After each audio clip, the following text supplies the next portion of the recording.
진행을 맡은 저는 SBS 보도국의 홍지영 논설위원입니다. 오늘도 김수민 평론가 나오셨습니다. 안녕하세요. 네, 반갑습니다. 김수민입니다. 네, 저 오늘 두 번째 주 이제 들어가는데요. 네. 평론가님 지난주에 방송하고 고생하셨는데 네. 주말에 뭐 하고 쉬셨어요? 보통 제가 토요일에는 네. 연극을 보거나 스포츠 경기를 관람을 하는데 네. 지난주 8뉴스 오프너의 여파로 토요일은 그냥 집에서 쉬었습니다. 네. 나는 왜 방송을 그렇게까지밖에 못했을까? 좀 잘해야 되는데. 아, 잘해야 그죠? 됩니까? 네, 일부러 겸손하게 얘기한 건데 진짜였군요. 정확한 평가였고. 네, 그래서 어떡하죠? 주말 동안에 충전을 해서 네. 이번 주 두 번째 둘째 주죠. 둘째 네. 주 활기차게 출발을 해보겠습니다. 네. 우리 저 댓글 제가 이제 오늘부터 자세히 보려고 이 컴퓨터에 이제 댓글창을 제대로 네. 띄웠어요. 보니까 앵푸피님이 들어오셨는데 클로저도 있나요? 하고 질문을 주셨네요. 네, 프로그램이 신설될 수도 있겠네요. 저희가 8뉴스 클로저. 잘하면은 클로저도 한번 만들어 보죠. 뭐. 네네. 오프너가 성공을 하면 일단 그 다음에 클로저로 갑니다. 제가 왜 여쭤봤냐면요. 저도 너무 힘들어가지고 네. 저는 지난주에 친구들하고 산에 갔어요. 힘들 때 더 힘들게 한다. 그렇죠. 아무 이열치열 생각 없이 비슷하게. 아무 생각 없이 네. 그냥 가자 해서 갔어요. 그런데 보니까 주말에 이런 기사가 있더라고요. 네. 우리나라 국민들이 가장 좋아하는 산은 어딜까? 아, 네네. 산. 네. 어딜 것 같으세요, 평론가님? 설악산 맞추시네요? 맞나요? 네. 어. 2위는 지리산이요. 비교적 맞추셨네요. 아, 이거는 맞히는 게 당연한 것 같습니다. 그래요? 맞추는 네. 게 당연한 건가요? 네, 굉장히 의외의 답이 있을 수도 있다고 판단을 했는데 네, 아니군요. 저는 뭐 백두산, 한라산 뭐 이런 산들을 네. 생각했거든요. 그런데 이제 그런 답이 나왔는데 말씀하신 것처럼 이렇게 사람들이 가고 싶어하는 산이 된 것 같아요. 설악산, 지리산 그렇잖아요. 그런데 이게 산림청 조사라고 하는데요. 성인 남녀 78%가 한 달에 한 번 이상 등산이나 숲길 체험 한다고 하네요. 아, 진짜요? 네, 그렇게 많이 간다고 네, 합니다. 저는 다수파에 속하지 못하는군요. 저도 지난주에 사람 굉장히 많더라고요. 네. 그 이제 등산 끝나고 나서 이제 내려오니까 앞에 뭐 밥집들도 줄도 엄청 많이 서 있고 그랬는데 산림청에서 이번 조사 결과를 토대로 해서 더욱 안전한 등산로, 숲길을 즐길 수 있게 한다고 하니까 저는 좀 기대가 됐습니다. 네, 네. 더 나은 서비스를 제공하기 위해서 그렇죠. 조사를 한 거군요. 예, 그렇죠. 네. 더 안전하고 더 이제 좋은 숲길 이런 거 많이 만들려고 요즘에 둘레길도 많이들 가시잖아요. 네. 그래서 아마 이런 조사를 해봤나 봐요. 자, 오늘 낮 동안 눈에 띈 뉴스 랭킹 오프너 시작해 보겠습니다. 평론가님, 첫 번째 주제는 튀르키예 소식 갖고 오셨는데 네. 튀르키예하고 시리아 강진 피해 때문에 구호 물품 보내는 온정의 손길 많이 모이고 있죠. 저도 그렇습니다. 뭐 카카오톡이나 이런 걸 메시지 많이 받고 있는데 네. 중고 물품을 보내지 말라 이런 요청이 있다고 그래요. 무슨 말이죠? 네, 일단 구호 물품을 보내는 전 세계 많은 손길들이 이어지고 있습니다. 현지의 시민들도 굉장히 고마워하고 있는데 네. 그런데 구호 물품을 보내는 데 있어서도 어느 정도의 기준이 필요하다라고 네. 하는 거거든요. 일단은 이제 구호 물품 가운데서 중고 물품이 왜 문제가 되냐면 네. 뭐 조금 쓰다가 받는 거니까 찜찜하다 이 정도 수준이 아니라 네. 위생 상태가 어떤지 알 수 없기 때문에 예, 그렇다면 가급적 새 것을 구입해서 전달을 하는 것이 위생 면에서는 가장 보장이 되어 있는 네. 그런 구호 지원이겠죠. 그렇기 때문에 중고 물품은 받지 않는다. 라고 대사관에서 밝히고 있고요. 참고로 지금 가장 필요로 하는 물품은 겨울을 나기에 네. 필요한 그런 네. 물품들입니다. 네, 텐트라든지 예를 들면, 네, 텐트. 침낭, 네. 히터 네. 네, 이런 목록이 이제 물품 중에서 가장 현지에서 필요로 하는 네, 그런 네. 목록이죠. 겨울용 텐트, 이불, 침낭, 전기 히터 이런 것들요. 네. 예. 그래서 대사관에서 보니까 뭐 본국에서 필요한 텐트가 수량만 30만 개라고 밝혔는데요. 그런데 이런 경우도 있잖아요. 뭐 텐트, 침낭 이런 게 필요하다 그러면 과거의 사례를 비춰보면 그런 물건만 너무 많이 와서 네. 또 나중에는 다른 물건이 또 필요한데 없어지는 뭐 이런 경우도 있다고 하더라고요. 그런 것도 봐서 나중에 또 뭐 필요한 것들이 이제 나오겠죠. 네. 이게 아마 초창기 단계이기 때문에 그렇죠. 겨울나기에 필요한 겨울이니까. 물품들이 주로 언급이 되는 것이고 나중에 요 고비를 어느 정도 넘기면 그때는 그때 가서 더 필요로 한 물품들 식량 같은 것도 있을 그렇습니다. 것이고. 그런 네. 것들에 대한 안내가 나올 것이라고 봅니다. 네. 그런데 또 이 와중에 일본에서는 튀르키예에 종이학을 보내는 사람이 네. 많나 봐요.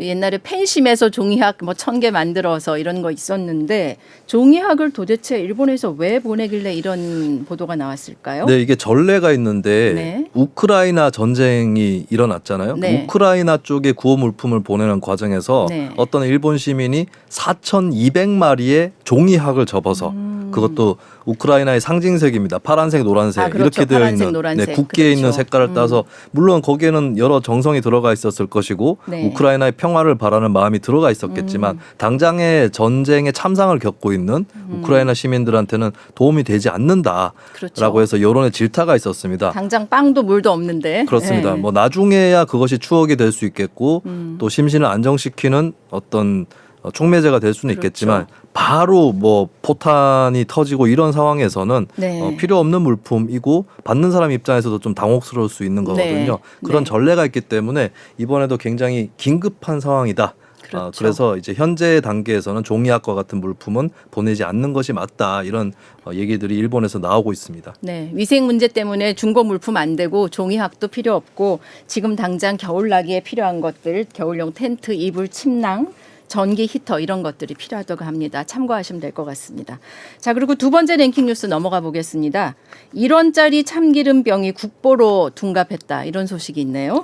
네, 문화재청의 국립문화재연구원에서 네. 문화재에 얽힌 이야기들을 모아서 책으로 출간을 했는데요. 여기에 재밌는 이야기들이 많아서 언론으로도 조금씩 보도가 되고 있습니다. 네. 그중에서 가장 돋보이는 얘기로 꼽히는 것이 이제 이게 이름이 굉장히 네. 깁니다. 그러니까 책에 나온 이야기죠. 그게? 백자, 청화, 철체, 철체. 동체, 초충문병이라는 네, 네, 네. 이 병을 네. 1920년대에 경기도 팔당 쪽에 사는 한 할머니가 야산에서 나무를 캐다가 발견을 했거든요. 네. 할머니가 이거 병 요긴하게 쓸 수 있겠네라고 병 하면서 예쁘네요. 지금 화면에 나오는데. 근데 저 병을 어디다 쓰느냐? 참기름을 담아서 보관하는 병. 참기름 으로 쓴 겁니다. 너무 예쁜데. 그리고 그걸 그냥 보관하는 것이 아니라 네. 팔았어요. 아, 네. 병째로 1원에 그 당시 가격인 거죠. 네, 언제예요? 그게 1원에 1920년대입니다. 네. 예, 근데 이게 1원 하면은 어느 정도 가격인지는 좀 감이 안 올 수 그렇죠. 있는데요. 그 당시에 근데 어땠는지. 이것을 사들였던 일본인 골동품 상이 네.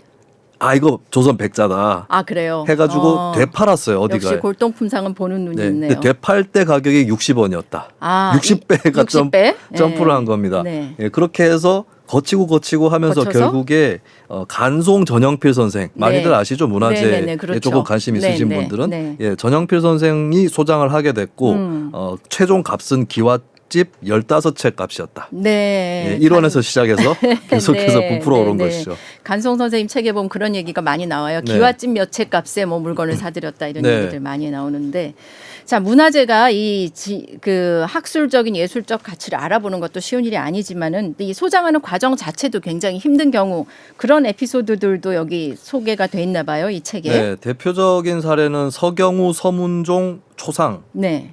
서문중 초상 이 서경우, 사람 서문중. 이름입니다. 네네. 예, 이들의 이제 얼굴을 그린 초상화가 네. 대표적인 사례인데 네. 후손들이 이걸 가지고 있었거든요. 아, 예. 근데 그 와중에 1950년 한국 전쟁이 터집니다. 예, 그렇게 되는 과정에서 사실 사람만 피난을 가는 것도 굉장히 바쁘지 않습니까? 네. 근데 여기에 이제 수레를 동원을 해서 이것을 싣고 다니면서 네네. 예, 낮에는 산에 숨고 밤에 또 길을 떠나고 이런 식으로 해서 피난길 동안 이 문화재를 지켜냈다라고 목숨 하는 걸고 지킨 문화재네요. 네, 그것도. 그런 이야기도 네. 같이 책에 담겨 있습니다. 네, 제가 아까 서경우 서문중 초상이 도대체 어떤 그림이길래 하고 네. 궁금해서 찾아봤더니 이게 이분들이 조선 중기 문신이래요. 문신이고 이 그림이 이 초상화가 지금 보물로 지정이 돼 있는데 그 이유가 17세기, 18세기 초에 어떤 화풍을 잘 담고 있는 그런 그림이라고 합니다. 그렇습니다. 네, 그렇기 때문에 이제 목숨을 건 피난길을 택하면서 초상화를 온전히 보존하려고 애를 썼네요.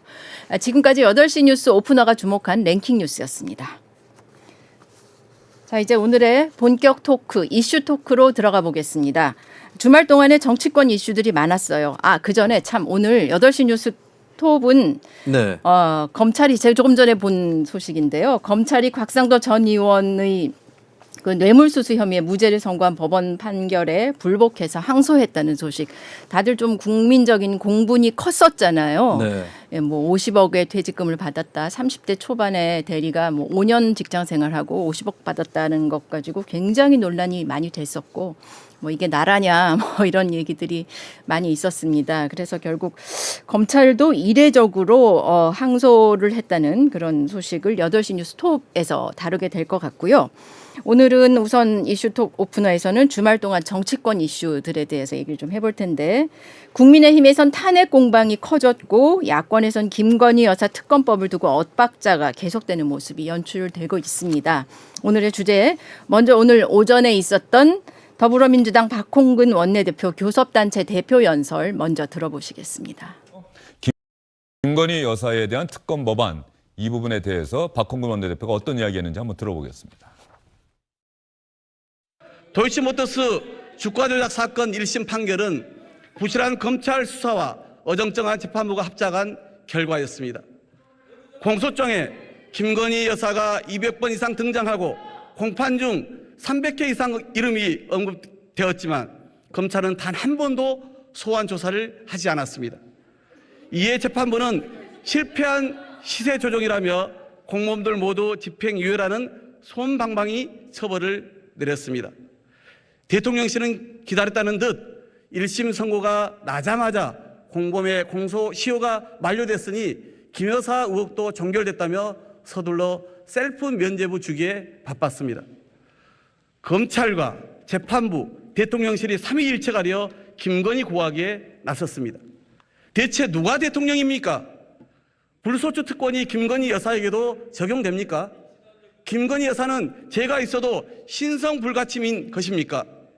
재판부가 공소시효를 인정한 2010년 10월 21일 이후에도 김건희 여사 주가 조작 개입 의혹은 차고 넘칩니다. 단순한 전주가 아니라 통정매매 등 주가 조작에 직접 나선 정황이 드러났습니다. 이제라도 성역 없는 수사로 무너진 사법정의를 바로 잡아야 합니다. 남은 길은 특검뿐입니다. 모든 국민은 법 앞에 평등하다는 헌법 11조 정신을 부정해온 윤석열 검찰은 더 이상 자격이 없습니다. 국민들도 김건희 여사 특검 도입에 압도적으로 찬성하고 있습니다. 민주당은 국민의 뜻에 따라 김건희 여사의 주가 조작 의혹에 관한 국민특검을 반드시 관철하겠습니다. 길게 들으셨는데요. 박홍근 원내대표, 이재명 대표 검찰 수사를 두고 사법 정의가 무너졌다고 표현했고 대장동과 김건희 여사 주가 조작 의혹에 대해서 쌍특검을 강하게 주장을 했습니다. 민주당이 이렇게 쌍특검 카드를 꺼내든 건 이유가 뭘까요? 네, 일단 뭐 도이치모터스 문제 자체가 심각하다라고 하는 문제 인식이 있을 수 있겠고요. 그리고 민주당이 작년에 특검법을 일단 발의를 했었거든요. 네. 근데 그때는 법사위를 통과하기 위해서는 시대전환에 조정훈 의원 설득을 했었어야 되는데 그게 안 되고 난 다음에는 좀 이 문제가 어느 정도 잠복해 있었습니다. 근데 이것이 아무래도 최근에 다시 수면 위로 부상한 데에서는 자당의 대표인 이재명 대표 수사 문제 이것에 대해서 어느 정도의 맞불 성격도 같이 있다라고 그렇죠. 봐야 될 것 같습니다. 자, 그러면 이 박 대표 연설에 대해서 국민의힘은 뭐라고 말했을까요? 뭐 주호영 원내대표는 네. 내일 예정돼 있잖아요. 교섭단체 대표 연설. 내로남불 정치를 하지 말자 이런 주장도 했다고 하는데요. 네, 주호영 원내대표는 민주주의 훼손은 민주당 정권 때 더했다라는 주장도 했는데 네. 아마 내일 한번 두고 보자 네. 뭐 이런 차원에서 얘기를 한 것 같고 박정아 국민의힘 대변인은 처음부터 끝까지 남탓만 했다라고 네. 아주 혹평을 내놨었습니다. 네. 자, 이 쌍특검 있잖아요. 민주당의 발음이 좀 안 좋네요. 패스트트랙에 태우는 방안을 검토 중인데 패스트트랙 통과하려면 아무래도 정의당 협조가 필수적이잖아요. 네. 근데 변수가 등장했어요. 민주당은 정의당 협조할 거라고 여겼는데 지금 정의당이 좀 김건희 특검에 부정적인 입장이죠. 이유가 뭘까요? 이건. 네, 일단 구체적으로 말씀을 드리면 정의당에서 특검에 대해서 자체를 반대한다 뭐 이런 의견이라기보다는 네. 일단은 검찰이 김건희 씨를 소환 조사해야 된다. 라고 하는 검찰 수사를 먼저 좀 촉구를 해야 된다라는 입장이에요. 특검 전에 검찰을 먼저 예, 거쳐라. 검찰 그렇습니다. 수사를 먼저 해라. 근데 다만 네. 도이치모터스 특검의 경우는 작년부터 얘기가 나왔던 거기 때문에 현재까지 정의당이 이런 입장을 가지고 있는 것에 대해서는 이제 소극적이다거나 뭐 신중론이다 이렇게 평가는 할 수 있을 것 같고요. 네.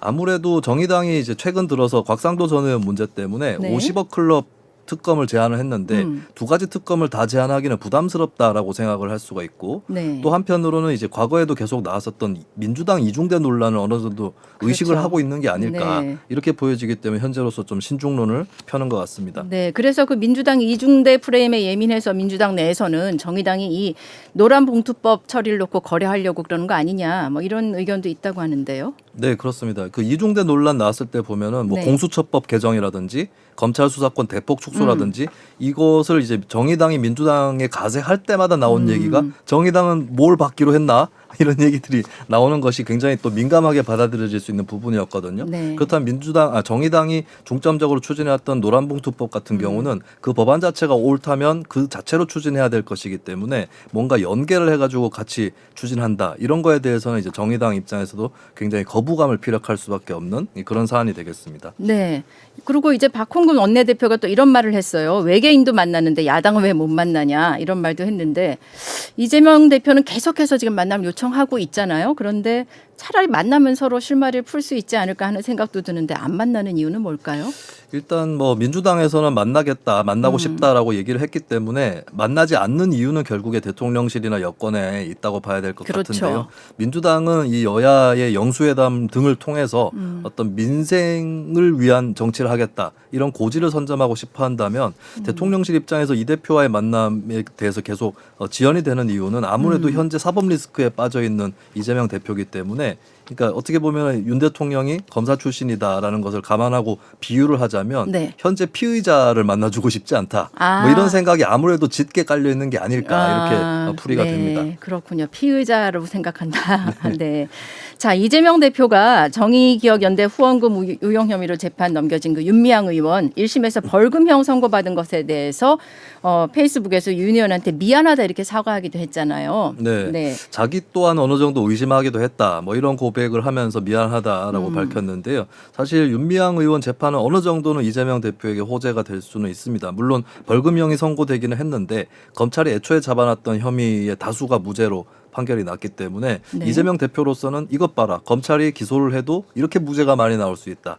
이런 소재로 쓸 수 있는 그리고 같은 당이었던 인사에 대한 판결이기 때문에 이 대표로서는 이것을 언급하는 것이 본인에 대한 변호가 될 수 있다. 이렇게 또 판단을 한 것 같습니다. 네, 여기에 대해서 국민의힘이 뭐 주어만 바꾼 일기 쓰기냐 이렇게 또 비판도 했다고 하는데요. 네, 그게 윤미향 의원을 향한 메시지가 아니라 네. 자기 자신을 향한 것 아니냐, 아. 거울 보고 얘기한 것 아니냐 이렇게 또 국민의힘은 보는 것 같습니다. 그렇게 해석할 수가 있네요. 자, 국민의힘 전당대회 소식으로 좀 넘어가 볼게요. 오늘 이제 합동 연설회가 드디어 시작됐습니다. 제주에서. 네, 주말에 그런데 또 난데없는 단어가 등장해서 좀 놀랐어요. 네, 대통령 탄핵. 예. 탄핵의 강이 네. 또 다시 등장했습니다. 예, 이 대통령 탄핵이란 단어가 이렇게 빨리 등장할 수 있나 진짜 좀 놀랐는데요. 김기현 후보가 이 대통령 탄핵이라는 어찌 보면 사실상 금기어라고 할 수 있는 단어를 꺼낸 이유가 어디에 있다고 보세요? 일단 대통령실과 여당의 호흡이 맞아야 된다라고 네. 하는 것을 굉장히 크게 강조하려는 목적이 있었을 거고요. 약간 실수한 거 아닌가 이런 생각도 들기는 하는데요. 근데 두 번째로는 한편으로 이렇게 플레임 전략 같은 건데 탄핵이라고 하면 이제 국민의힘 당원들 사이에 어느 정도 상처로 남아 있는 네. 당이 그때 분열이 극심했었다라고 하는 것 여기에 대해서 아픈 기억을 갖고 있는데 이것을 한 번 더 건드림으로써 당과 대통령실 간에 엇박자가 나면 안 된다. 이것을 좀 굉장히 강하게 네. 충격요법으로 강조 전달한 것은 아닌가 이렇게 보여집니다. 당원들에게 좀 더 충격을 줘서 네. 어찌 보면 김기현 후보가 좀 마음이 급했나 하는 생각이 들기도 해요. 네. 저런 강수를 둬야 되는 상황인가 이런 생각도 했는데요. 자, 여기에 대해서 안철수 후보가 사과하라고 했죠. 네. 김기현 후보를 맹폭했는데요. 자, 평론가님 안철수 후보가 네. 어떻게 말했을까요? 뭐 쉽게 이렇게 얘기한 겁니다. 네. 저런 정신 상태를 갖고 어떻게 대표를 합니까?라고 제가 목이 좀 덜 풀렸는데요. 덜 풀렸네요. 네, 그렇게 얘기를 한 것이고 오늘 네. 합동연설회에서도 이 부분을 가지고 맹공격을 퍼부었거든요. 네, 예를 이게 들면 어떤 식의 발언들이 나왔나요? 네, 일단 이제 탄핵이라는 말 자체가 굉장히 좀 무겁고 공포감이 드는 그렇죠. 예, 우리는 그런 약간의 트라우마 같은 게 있잖아요. 예, 단어이고 예. 국민의힘 당원들한테도 그럴 수 있겠는데요. 네. 오늘 또 안철수 후보가 일단 전략적으로 당원들에게 공포 분위기를 조성하고 싶어 한 것 같다라고 얘기를 했었고 저하고 똑같은 생각으로. 네, 합동 연설회에서는 네. 또 이제 정신 상태라는 표현을 또 한 번 썼습니다. 그러면서 당 대표 후보가 그런 정신 상태라면 결코 총선에서 이길 수 없습니다. 네. 총선에서까지 패배한다. 아. 이렇게 좀 논리를 연장을 시켰습니다. 예, 예. 근데 김기현 후보는 또 안철수에 대해서는 또 안철수 그 의원에 대해서는 그렇게 말하잖아요. 총선의 뜻이 있는 사람은 후보가 당 대표가 되면 안 된다. 이런 또 얘기를 하잖아요. 다음 대선 다음 대선에 예, 있기 때문에 뜻이, 미래 예. 권력이라서 그 대선 레이스 때문에 대통령 국정 운영에 지장을 받을 수 있다. 네. 이 논리로 계속 접근을 하고 있죠. 예. 그 탄핵 발언에 대해서 말이에요.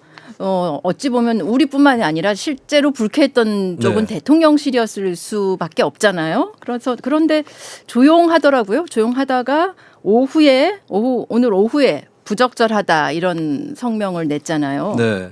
탄핵이라는 말을 듣고 국민의힘 당원 상당수도 네. 조심해야겠다, 주의해야겠다 이렇게 생각하기보다는 또 그 어떻게 보면 부정타는 말 한다 이렇게 네. 받아들였을 가능성이 상당히 크다고 보거든요. 그리고 대통령실 입장에서도 그동안 나경원 전 의원, 안철수 의원을 네. 두고 논란이 많았었는데 이번에 그대로 두면 굉장히 편파 경선이다. 이 논란이 커질 수 있기 때문에 네. 이번만큼은 이제 자제를 좀 요청하는 쪽으로 그렇게 메시지를 내놨습니다. 아, 네.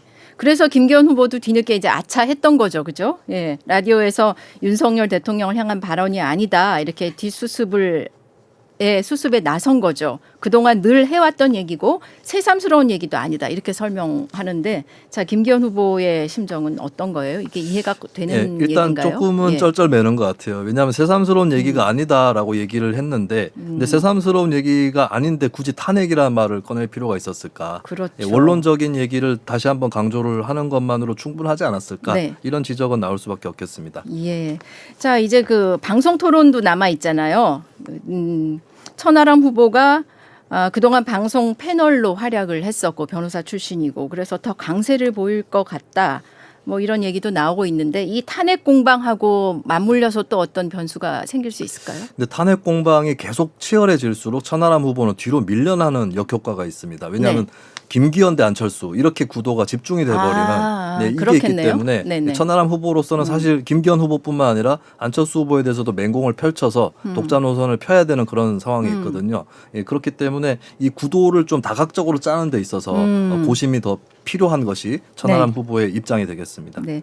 이번에 어찌 보면 좀 논란 후보 중에 한 사람이 천하람 후보. 그래서 네. 좀 주목을 받기도 하고. 예. 이번에 허은하, 김용태, 이기인 등이 이준석계 4인방하고 춤추는 모습 홍보 동영상 찍었잖아요. 네네. 네. 이기인 후보가 과거에 소속 대학교에서 응원단장을 예, 지냈었거든요. 이름을 따서 천하용인 뭐 이렇게 했다고 하는데 네. 아까 말씀하신 이기인 후보가 연세대 응원단장 출신이었다 그러고 네. 그래서 연세대 응원가에 맞춰서 고대 출신 천하람 후보가 춤도 추고 말도 재밌어요. 파리채로 간신 파리떼들 때려잡아줄 것 뭐 이런 표현이 등장했는데 네네. 그 표현을 딱 보면서 이준석 전 대표가 생각이 나더라고요. 잘 쓰는 말투 같다 이런 생각도 들고. 발상을 누가 했는지는 알 수는 없겠지만 네. 그 말투 자체, 네. 어휘 자체는 네, 느낌이. 이준석 전 대표의 느낌이 예. 충만한 것은 사실입니다. 맞아요. 네. 예. 그런데 이준석 전 대표가 가세면 이게 또 전당대회 또 어떻게 될까요?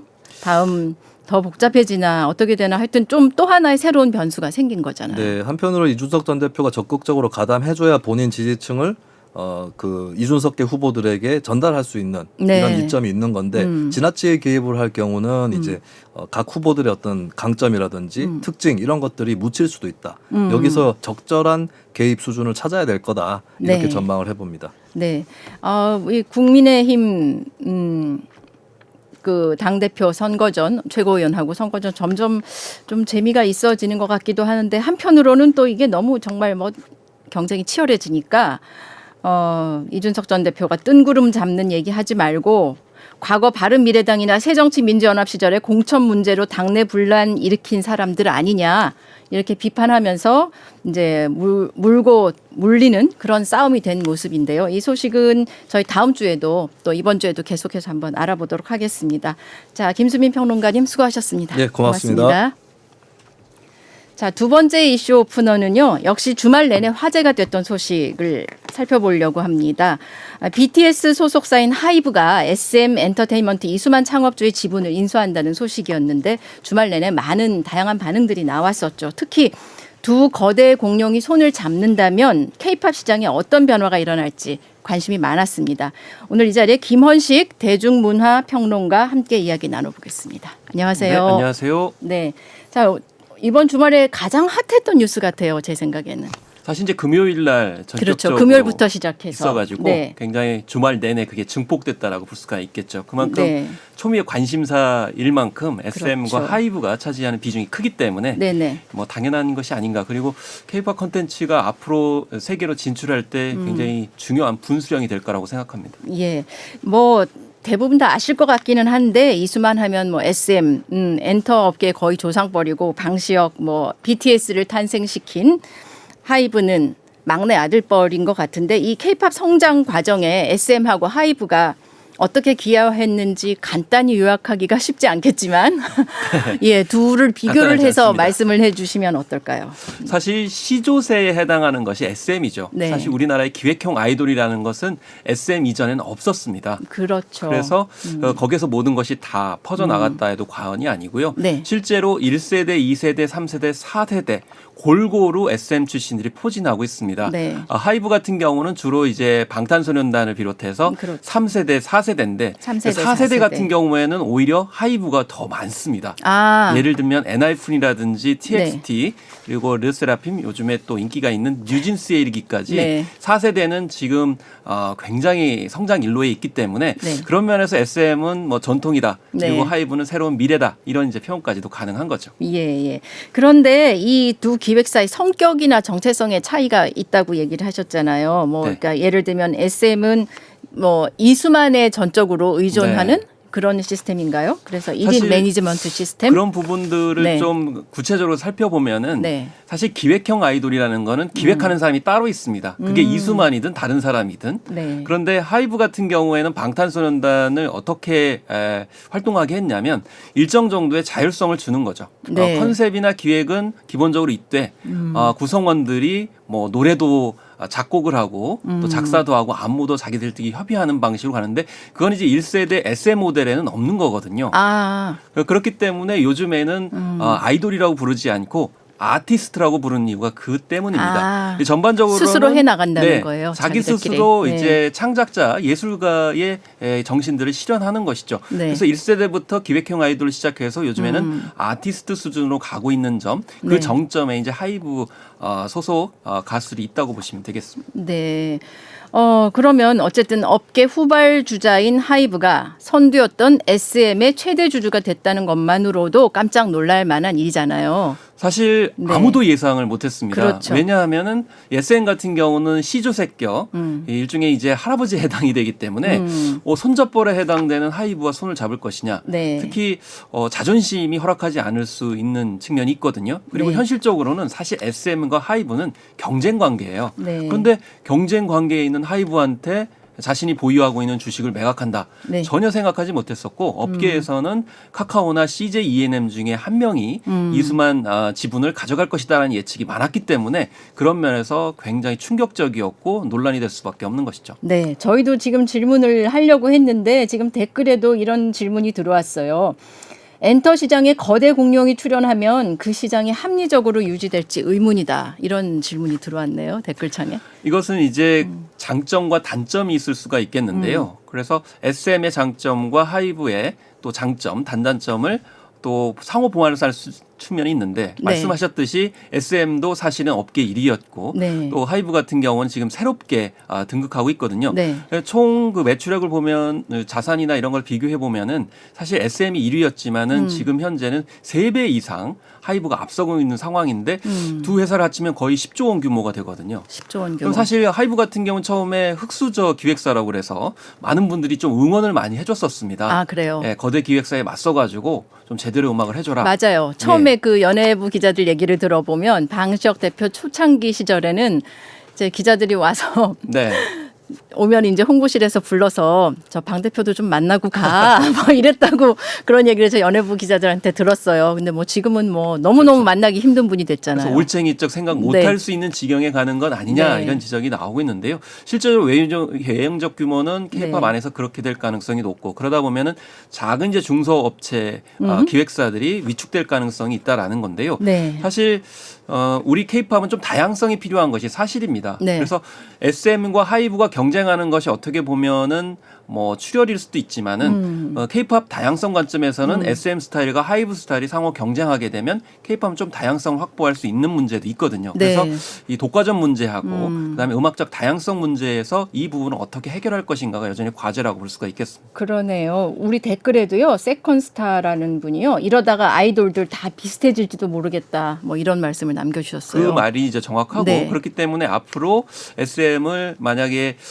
하이브가 최종적으로 네. 합병을 하게 된다고 하면 SM 스타일을 어떻게 살려줄 것인가 그렇죠. 그리고 또 하이브스러운 그런 면모들을 어떻게 잘 살릴 것인가 이런 것들을 좀 과제로 네. 앞두고 있는 것입니다. 그러니까 저도 궁금한 게 그 부분이에요. 두 사람이 합치더라도 예를 들어 방시혁 의장하고 이수만 전 총괄 두 사람의 어떤 같이 경영에 같이 한다든지 뭔가 매니지먼트를 같이 한다든가 해서 두 사람이 시너지 효과를 일으킬 수 있는 구조가 되는 건지 그런 구도가 되는 건지 합병을 했을 때 어떻게 되나요? 사실 이제 잘 됐을 경우에는 SM 같은 경우 워낙 전통적인 IP들을 많이 가지고 있습니다. 네. 그래서 동방신기나 슈퍼주니어, 뭐 소녀시대, 또 엑소나 NCT 그리고 요즘에 에스파에 이르기까지 네. 다양한 IP가 굉장히 많아서 재구성만 해도 굉장히 다양한 콘텐츠가 나오는데 다만 한알령 때문에 지금 중국 중화 쪽에서 여전히 타격을 받고 있는 그런 상황이거든요. 그쪽의 네. 의존도가 아시아 쪽으로 심하거든요. 중국. 그런 사이에 하이브 같은 경우는 방탄소년단을 내세워서 지금 북미 쪽, 남미 네. 쪽까지도 굉장히 포괄적으로 네트워크를 형성하고 있거든요. 그 두 개가 합쳐진다고 하면은 굉장히 큰 효과를 발휘할 수 있는 가능성이 높습니다. 네. 그리고 SM 같은 경우는 경영 노하우가 많습니다. 근데 그래요? 하이브는 갑자기 덩치가 커지게 되면서 지금 글로벌 경영을 해야 되는 거거든요. 그렇죠. 이탄카 홀딩스까지 이제 인수를 하고 있는 그런 상황이기 때문에 그런 점을 어떻게 이제 잘 마무리할 것인가가 중요한데 네. 이번에 이제 하이브가 전격적으로 이수만의 지분을 살 때 문제는 SM 경영진들이 이건 적대적 M&A다 반대 의사를 표명을 했거든요. 네. 그래서 향후에 현재 이사진이 어떻게 협조를 하는 문제가 이제 불거질 수밖에 없는 것이고요. 네. 그 다음에 SM 스타일을 살려줘야 되는데 그렇게 하면은 하이브 쪽의 사람이 SM의 경영에 전반적으로 관여하는 게 맞느냐? 아닐 수 있고 오히려 하이브에 있으면서 SM 출신이 그쪽을 총괄하는 형태로 가야 SM도 살고 하이브도 살 수 있는 방안이 될 수 있기 때문에 지금 SM 출신이면서 하이브에서 네. 뉴진스를 이제 성공시킨 민 대표가 강력하게 이렇게 추천되고 있는 혹은 거론이 되고 있는 이유라고 보시면 그래서 되겠습니다. 민 대표가 추천이 되고 네. 있군요. 그렇지 않아도 지금 댓글에 제시 김님이요. 뉴진스 세계 최고 이런 댓글을 남겨주셨어요. 얘기 듣다 보니까 너무 재밌는데 저희가 이제 다음 코너 때문에 여기서 정리해야 될 것 같습니다. 네, 다음 감사합니다. 번에 또 불러주세요. 네, 네, 그러겠습니다. 감사합니다. 종종 네. 뵙겠습니다. 네. 자, 이제 8시 뉴스가 몇 분 남았나요? 한 2분 정도 남은 것 같은데요. 오늘 8시 뉴스 어떤 뉴스가 다뤄질지 살펴보겠습니다.